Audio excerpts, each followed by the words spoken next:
Hello, ladies and gentlemen. In this episode, as we were speaking some time ago in the other episodes, that we are showing an artwork which is called Shako-Mako.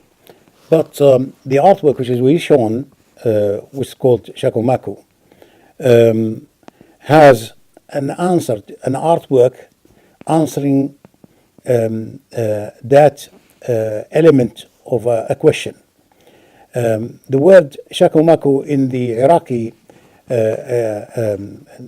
day-to-day language in the society, how the society works and talks to each other, and how people in the street speak to each other and the rest of it. So that kind of a dialogue is going on all the time. And the word such like Shako-Mako gives a feeling of a question loaded with answers, i.e.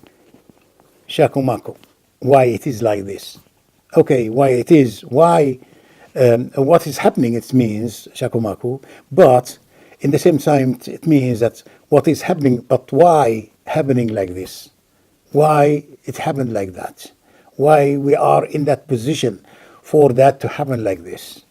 And what else? How we are going to look at this happening from our point of view. So that's the idea of Shako-Mako. I made this artwork in 2005 and been, or four I think, and been exhibited in Dubai in 2007 and in Kuwait in 2008. Now the artwork, which as we mentioned is Shako-Mako, but we shown it last time. But the next artwork, which is answers that question. So it is one piece of artwork putting that question, and another piece is answering it, i.e. putting the answer, the immediate answer usually said by a person who is being asked that question, to say Mako Shaye. This is the other piece of artwork which is called Mako Shaye, i.e. nothing happening, nothing happening. This is what it means. Now, why such a question can be put to an artwork like this? Now, the whole idea, we all know that if you like, the war against Iraq in 2003, based on some kind of excuses. Of course, everybody knows, all of us, the Iraqis, Arabs or Muslims, or a large number of the rest of humanity knew that all these excuses was not right, and it was an excuse. It was a lie. But of course, the people who put that excuse and use it in the media as wide as they can, knew that was a false excuse, but they wanted the result. The result was to destroy Iraq and the area altogether, and to, shall we say, send millions of people between family separations, dead, buried, injured, and seeking asylums around the world, and destroying the whole area economically, culturally, and socially, as we knew. And then, of course, that was also a ring or an episode of the whole war against this area, where you will have also Syria later on, Yemen, Libya, and places like this. And we knew, as everybody see now, what the result, that there are millions of people being kicked of their houses, being killed, children, millions of children missed their education, millions of people being killed by gas and by other terrifying methodologies. Now, the artwork, of course, put this question and this answer based on that we, who are not Iraqis, while we are Arabs and Muslims also, in one way, we do not know exactly how we are going to face these kind of questions and why things like this happened. And we are just putting this question and answer the way the Iraqis used to look at it and to put it among themselves, waiting for an answer where it means that we hope that the answer is in real work, in real deeds, not just talk. Now, the piece of artwork has also a poem, which is I already read in the last artwork exposure last time. But of course, I used the same piece because we are talking about a common idea, and this common idea reflects each other in one way or the other. And of course, the whole thing is that this idea of this poem is trying to say to people, the night might become very long and very dark, but the darker it is, the nearer the light dawn is coming. This is some kind of trying to explain what it is. Anyway, the piece of the poem says that إذا اشتملت على اليأس القلوب. Let us read part of that, which is of course hopefully that might be helpful. إذا اشتملت على اليأس القلوب وضاق به الصدر الرحيب ووطنت المكاره واطمأنت وأرست في مكامنها الخطوب ولم ترى لاكتشاف ضر وجهها ولا أغنى بحيلته الأريب أتاك على قنوط منك غوث يمن به اللطيف المستجيب فكل الحادثات وإن تناءت فما قرن بها فرج قريب. The meaning, of course, as you can see, that this saying life is difficult, yes, but a future might hopefully, inshallah, will bring much better things which is delight all of us and give a better future to the society of Iraq and the surrounding areas in the Middle East, inshallah ta'ala. We have a small story, one of these stories which is come from the old Arabic literature. It's one of these stories which gives us some kind of lesson and show us some strange behavior from certain people who sometimes, because they are limited in thinking or they are somehow misunderstand things in life, they behave strangely. The story says that there's Al-Asma'i. Al-Asma'i is one of the greatest Arab literature poets and researchers and linguistics. Said that he went in Al-Asma'i, usually known in the Abbasid period. He said that he went in some of these places where it was in the desert, where there's a lot of Arab camps and a lot of Arab villages and places like this. And he went to a mosque where he was doing his prayers in Salat al-Maghrib, in the Maghrib time, the night time. And he found this person, who the Imam who was reading some kind of a piece of poem, thinking that was Quran. So Al-Asma'i went to do that his salah behind that Imam, and this Imam wasn't reading Quran. So that tells you that not all the Imam were in full knowledge of what they need to do. So anyway, when he finished, he came to the Imam and said, "Look what you are doing. I mean, this is not Quran." So he said, okay, tell me what is Quran then? So he gave him two small surahs. One of them is Al-Fatiha, Alhamdulillahi Rabbil Alameen, very well known, Al-Fatiha.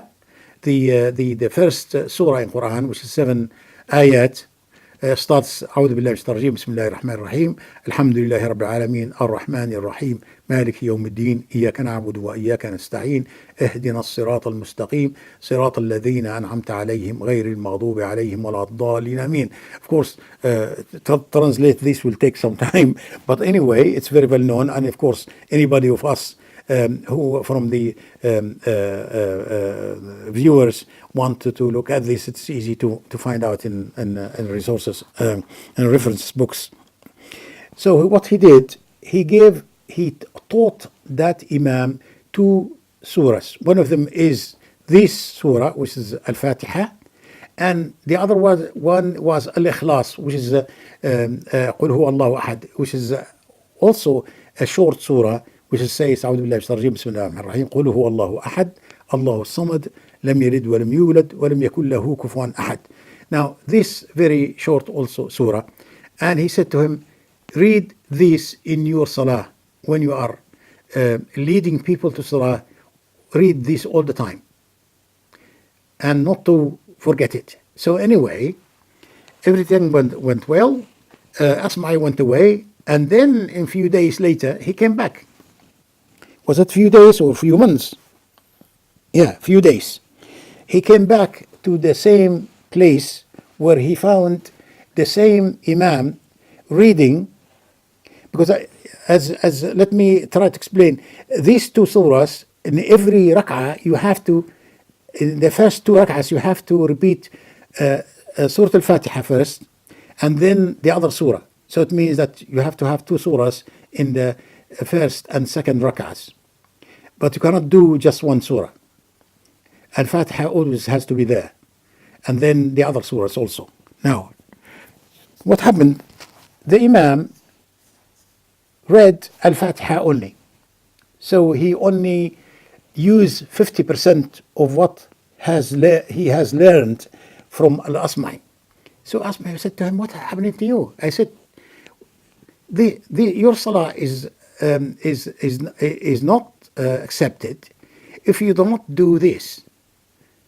Your salah is null is if you are not, you don't read Surah Al-Fatiha, and after that another surah. He said to him, I'm sorry, but I have got this cousin of mine who also doesn't know surahs, and I lend him the other surah, and I cannot go back on that. So, I mean, the funny part of this, that this Imam think that if he lent the other surah to his cousin, he was not able to read it. Just like if it was a piece of a garment or a box or a furniture.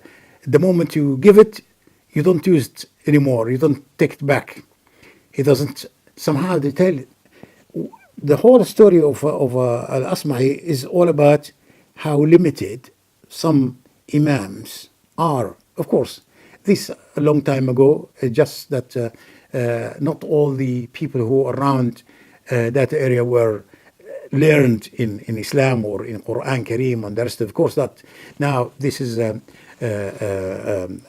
part of the what is norm now for all Imams to know all Al-Quran and Al-Hadith and the Arabic language and all what makes their leadership in a Salah effective. That is one of those small stories where it has tell you something about it. So that's that. Now we have this unusual, not exactly unusual, but rare type of poetry, which is I just found here, and I thought it might be good to include here. It speaks about the feelings and it speaks about the judgment of how we judge our feelings and how we understand the other side. Either, shall we say, it is us who are approaching the other side, or it was the other side who are approaching us. This piece of poetry says, "Do I love you because you are beautiful, or are you beautiful because I love you?" So that tells you about the person who is initiating the idea of that they are coming to a person and showing their desires, their initial thoughts about them, and says that, okay, now because you are beautiful, I love you. This is the usual thing people how they think initially. But at the same time, when you reflect on that, it might be the opposite, because you love that, you like that, and it is beautiful because you love it. Or is it you love it because it is beautiful? Both of them are linked to each other, and both of them are linked to the human understanding of relationship between, not only between people, it is also between people and other things. You could say, okay, now because I like, shall we say, the beautiful dawnbreak light, is it because the dawnbreak light was beautiful, or because I love that it, in my eyes, it is always beautiful? Or whatever it is you want to look at, a painting, a scenery, a beautiful fruit hanging on the tree, beautiful Arab horse, very elegant, jumping about with beautiful characteristics. Is it all that can be reflected in one way or the other? So that's the hope this message comes to rest in people's understanding, and they like it. Now, the next part of this episode is an Islamic scientist, very well known Islamic scientist. He is, if you like, he was the most famous and most important Islamic scientist when it comes to herbal medicine. This scientist called Diyauddin al-Attar. Diyauddin al-Attar is very famous, one of the greatest people who worked very hard, written a lot of books. Some of his books became the source of the information about the medicine comes out of vegetables, of trees, of herbs, and all that kind of natural way, very far away from chemical development as we know it now. Those days it was mainly all these good things comes out of natural herbs. And of course, a lot of books could be written. Here we can see that in this very well-known book about philosophers, about doctors, and about people of that thing is called طبقات الأطباء عيون الأنباء في طبقات الأطباء, being written by موفق الدين أبي العباس أحمد ابن القاسم السعدي الخزرجي المعروف بابن ابن أبي أصيبعة. So this writer, he was very famous also, doctor himself, but he was able to collect the information about the lives of more than 500 doctors and 500 scientists, and he, of course, to be able to put them in one book, it was only a short introduction, talk about the person, what they did, what their names, where they lived and where they're born, what their names and their where they belong to, what kind of society and what kind of part of the Muslim world there was. So that is the book, and of course he written, as we told you.